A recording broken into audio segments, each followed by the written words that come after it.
Tu ouvres ton téléphone, tu scrolles. 5 minutes deviennent 30, 30 deviennent 1 heure.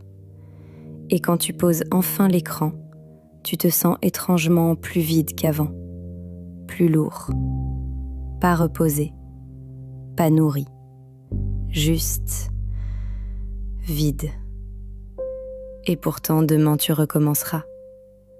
Pas parce que tu es faible, pas parce que tu manques de volonté, mais parce que quelque chose en toi cherche à fuir et que ton téléphone est devenu l'outil de fuite le plus accessible qui existe. La question que personne ne pose vraiment, c'est celle-là. Qu'est-ce que tu fuis exactement ? Pas ce que tu regardes, pas combien de temps tu passes dessus, mais ce que tu évites de ressentir dans les secondes qui précèdent l'ouverture de l'application. Parce que le scrolling compulsif n'est presque jamais une question d'ennui. C'est une question d'évitement émotionnel. Tu sors le téléphone quand une pensée inconfortable commence à monter, quand le silence devient pesant, quand une émotion, l'anxiété, la tristesse, la solitude, la honte, commence à occuper l'espace intérieur. Et le flux d'images, de sons, de stimulations remplit cet espace avant que l'émotion n'ait le temps de se former complètement. C'est un réflexe, un automatisme. Et comme tous les mécanismes de défense psychologique, il fonctionne, à court terme. L'inconfort disparaît, l'émotion est repoussée. Ton cerveau enregistre, le téléphone soulage. Et il recommande la solution à la prochaine occasion. Voilà comment une habitude devient une compulsion. Non pas parce que l'application est addictive en elle-même, même si elle l'est, mais parce que ton cerveau a appris à l'utiliser comme anesthésiant émotionnel. Les plateformes numériques ont bien sûr tout fait pour faciliter ce glissement. La dopamine, ce neurotransmetteur de l'anticipation, est activé à chaque notification, chaque like, chaque vidéo qui s'enchaîne automatiquement. Ton cerveau reçoit des microdoses de récompenses incertaines, exactement comme une machine à sous. Et l'incertitude est la clé. C'est précisément parce que tu ne sais pas si la prochaine vidéo sera intéressante que tu continues à chercher. Le scroll infini supprime tout point d'arrêt naturel. Ton cortex préfrontal, la partie de ton cerveau capable de décider consciemment, n'a jamais l'occasion d'intervenir. Tu es dans une boucle. Et la boucle a été conçue par des équipes entières de neuropsychologues payés pour qu'elle ne s'arrête jamais. Mais revenons à l'essentiel. Parce que la technologie est un contexte, pas une cause. La vraie cause, c'est ce que tu portes avant d'ouvrir l'application. Les gens qui n'ont rien à fuir scrollent peu. Les gens qui portent une douleur non nommée scrollent pendant des heures.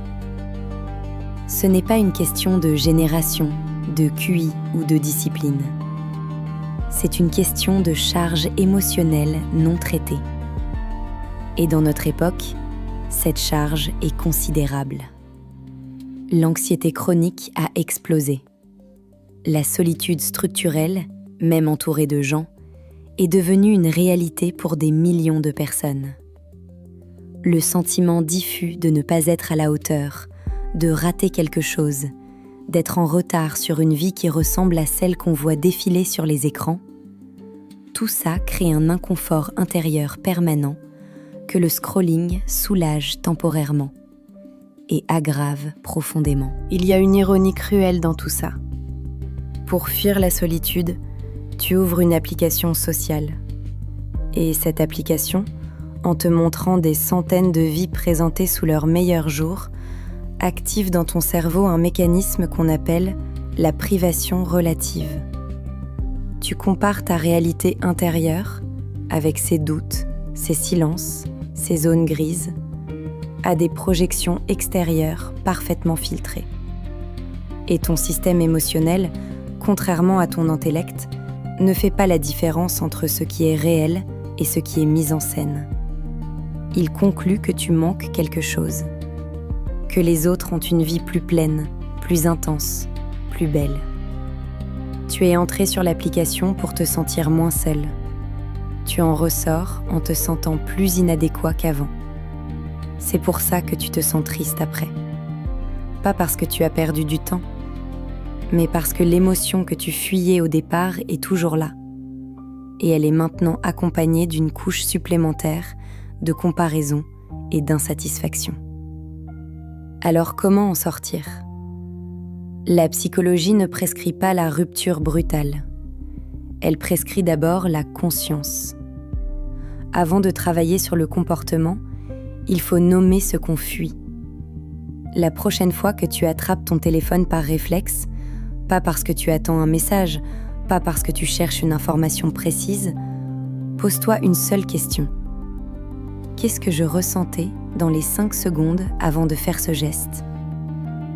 Peut-être rien de dramatique. Peut-être juste un léger inconfort. Une pensée qui dérangeait. Un silence qui pesait. Cette question seule est un acte thérapeutique. Parce qu'elle transforme un automatisme inconscient en choix conscient. Ensuite vient le travail sur la tolérance à l'inconfort émotionnel. Notre époque a produit des générations entières qui n'ont jamais appris à rester seules avec elles-mêmes sans stimulation externe. Le silence est devenu insupportable. L'ennui, une menace.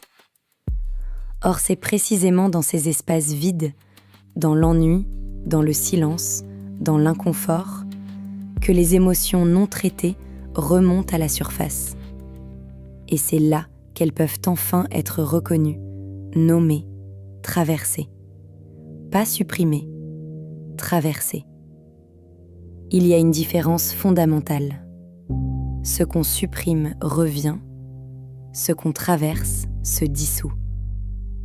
Enfin, si tu remarques que tu scrolles massivement et régulièrement, pas par habitude légère, mais par besoin urgent de ne pas rester avec toi-même, c'est un signal. Pas un jugement. Un signal que quelque chose mérite d'être regardé en face. Avec un thérapeute, avec un journal, avec quelqu'un de confiance. Parce que la vraie question n'a jamais été comment scroller moins.